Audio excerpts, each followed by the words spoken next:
iyadoo ay abaar baxsani ka jirtay guud ahaanba gobolka Awdal oo saameyn ku yeelatay dad iyo duunyaba ayaa waqtigan guud ahaanba waxaa ka xurtay gobolka Awdal roobabkii guga oo in muddo ay filayeen dadka xoolo dhaqatada ah iyo beeralayduba. haddaba roobabkii ugu dambeeyay ee ka da'ay deegaanada kala duwan ee gobolka Awdal ayaa waxay saameyn ballaadhan ku yeesheen xoolihii ay abaartu saameysay ee iyagu adkeysan karin dhibaca roobka maadaama ayna lahayn itaal ay ugu adkeysan roobabkaasi istaba joog ahaa. roobabkani ayaa sababay inay u dhintaan guud ahaanba deegaanada hoos yimaada degmada Baki ee gobolka Awdal xoolo kor u dhaafaya ilaa 2,000 oo neef sida uu xaqiijiyay gudoomiye ku-xigeenka degmada Baki oo isagu ku horgalay xaaladda ay ku sugan yihiin xoolo dhaqatada ku dhaqan deegaamada kala duwan ee ka tirsan degmada Baki ee gobolka Awdal waxaana uu qayladhaan u diray xukuumadda Soomaaliland hay'adaha samafalka iyo maamulka gobolka Awdal in laga warhayo dadkaasi ay xoolihii ay ku noolaayeen ay u dhinteen roobabkii ugu dambeeyay ee ka da'ay deegaanada kala duwan ee ka tirsan degmada Baki ee gobolka Awdal waxna uu yiri halkan waxaan ka sheegaynaa safarkii aan kaga nimidnay u khurgalistii dhibaatadii raadkii ay keentay abaartii hore iyo roobkani da'ay isna dhibaatadii uu keenay sidaad ogtihiin abaar baa soo jirtay khatar ah oo heer khatar gaadhay oo heerkii ugu adkaa gaadhay ee ay gaari jirtay abaartii waxay ku dhacday oo ugu daraana dadkii guuray ee xeebta tagay markii hore dadkii kuleelkii baa soo bilaabmay way soo guureen geedigii iyagoo ku soo jira xoolihii taal xumaaday oo abaar ku soo dhacdeen abaartiina ay sidii tahay ayay waxa ku helay roobkii iyagoo safar ah oo geedi ku jira ayuu roobkii haddana helay waad garan kartaa xoolo abaar ku soo jiray oo kolkii horeba tukubayay kolkuu roobku ku da'o dhibaatada ka timaado waxaan oran karaa wuu ku magac qaaday roobku laakiin dhibaatadu waxay ka timid ay lahayd abaartii saan ognahay intaan soo maray dhulka ugu badan oo soo mari kari weynay buuraley bay u badnaayeen daadadkii baan xidhay intaan ognahay imika waxa dhimashaan ku soo xaqiijinay la soo report-kooda inaan haynaa ari dhan 2,700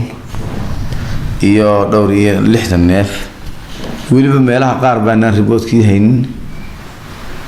oo soo socda geel wuxuu marayaa ilaa 26 neef dameeraha jira iyaguna xoolaha inta leego dhinteen dhimashadaasi kuwa haray ee imika la hayo roob ku daayana dadkiiba xataa dhibaato ku jiro inay raacaan oo saasay dadkii iyagiiba maryaha ku xidhayo iyo baac u xidhaya dadkiiba khatar ku jira waxa ka sii darantaa xoolo abaar bay ku jireen waxa u dardanayaan way taalxumo nolol ahaan bay dadkii xataa khatar ku jireen waxaan leenahay dadkaasi xoolahaasi maanta ay dhex joogaan qoraad aragtaan qof kasta aragto xooliya dadkii baa imika horeynaya inta dardatay roobkina uu dul taagan yahay inta way ka badan tahay waqtigan ugu yaraa waxaan leenahay arrinkaasi faruu ka baxsan yahay gurmad degdeg u baahan yahay haloo soo gurmado dadkani had 6 bilood xataa xoolahan hadii sii jiraan oo dambe waxba kama cunayaan xoolihii iyagii baa khatar ku jira waxaan leenahay arrinkaasi waliba war xog badan cid kama hayso waxaan leenahay dawladdu ha ka war hayso dadka iyaga laftooda qaraabooyinka iyo helooda ka war hayaan hay'adaha samafalka ka war hayaan dadkaasi waxay u baahan yihiin in laga war hayo gurmad bayna u baahan yihiin ha loo gurmado waxaad ogaan kartaa sidaan imika baad video ku arki doontaan xoolaha dhulka lagu hayo ee dadkaasi ilaashanayaan dad aragto ilaahay bay ku keenay fool xumada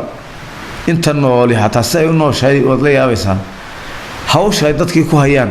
waxa kale oo ka sii daran bixii ay dadka lagu badbaadin lahaa ayaa iyaga xoolihii loo dhisaya waxaan leenahay gurmadkaasi gudoomiyaha gobolka iyo waftigiisii odayaadii soo diray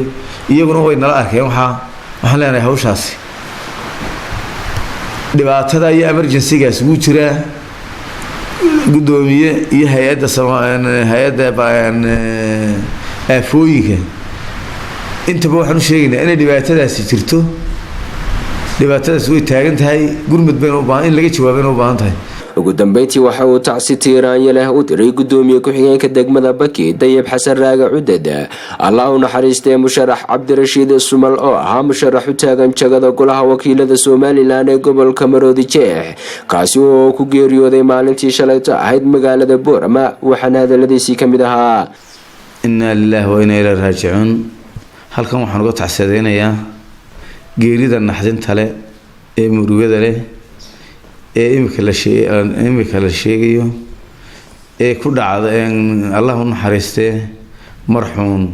Cabdirashiid Axmed Guuleed Allah u naxariistay agaasimihii hore ee wasaaradda qorsheynta ama wasaaradii warshadaha ahna imika musharaxa xildhibaan ee golaha baarlamaanka ee gobolka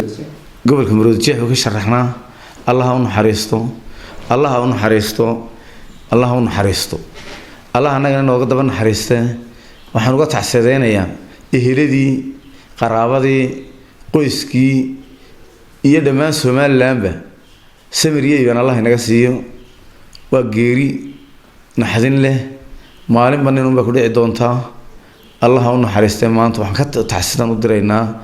qoyska Cabdirashiid Axmed Guuleed Sakariya Cabdi Shafaar Sakariya Saxane telefishinka caalamiga Horyaal TV magaalada Boorama.